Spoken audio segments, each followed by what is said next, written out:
আপনাদের কাছে আমি হাত জোর করে বলতেছি, কিশোরগঞ্জের এই ভাইটারে বাঁচাইতে অন্তত ভিডিওটা শেয়ার করে দেন ভাই।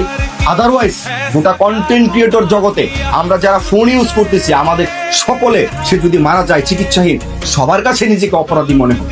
আমি আবারও বলছি, আমরা সবাই অন্তত একটা শেয়ার দিয়ে হইলো এই ভাইটার পাশে দাঁড়াবো।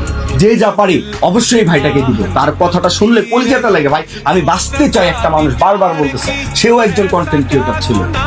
দয়া করে যে যা পারেন ভাই, আমি আবারও বলছি, প্রয়োজনে আপনাদের পায়ে পড়ি, প্রয়োজনে আপনাদের পায়ে ধরলাম এই ভাইটার জন্য। অন্তত যে যা পারেন 10 টাকা করে দেন, 1 টাকা করে দেন, কেউ মিস করেন না, ভিডিওটা শেয়ার করে দেন। এটাই আপনাদের কাছে এই ভাইটার জন্য আমার চাওয়া। কিশোরগঞ্জবাসী, আপনাদের সবাইকে বলবো, আপনারা সবাই মাঠে নামেন, এই ভাইটাকে বাঁচানোর চেষ্টা করুন। ভাই, মানুষই তো মানুষের জন্য, মানুষের জন্য যদি মানুষ না থাকে তাহলে পৃথিবী ধ্বংস হয়ে যাবে। দয়া করে আপনাদেরকে আবারও বলছি, এই ভাইটার জন্য যে যা পারেন দেন।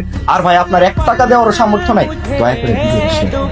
আপনার একটা শেয়ারে এই ভাইটা 1 টাকা দিতে পারে। আপনারা যত বেশি শেয়ার করবেন তত বেশি মানুষ জানবে। এমনও হইতে পারে এটা যখন ন্যাশনাল পর্যায়ে ভাইরাল হয়ে যাবে, হয়তোবা আমাদের গভর্নমেন্ট নয়তোবা কোনো একজন বিত্তশীল ব্যক্তি এই ভাইটার দায়িত্ব নিতে পারে। আপনার একটা শেয়ারে যদি একটা মানুষের জীবন বাইচা যায়, আমি মনে করি তাতে কোনো ক্ষতি নেই। দয়া করে এই ভাইটার পাশে, এটাই আপনাদের কাছে আমি হাত জোর করে চাই।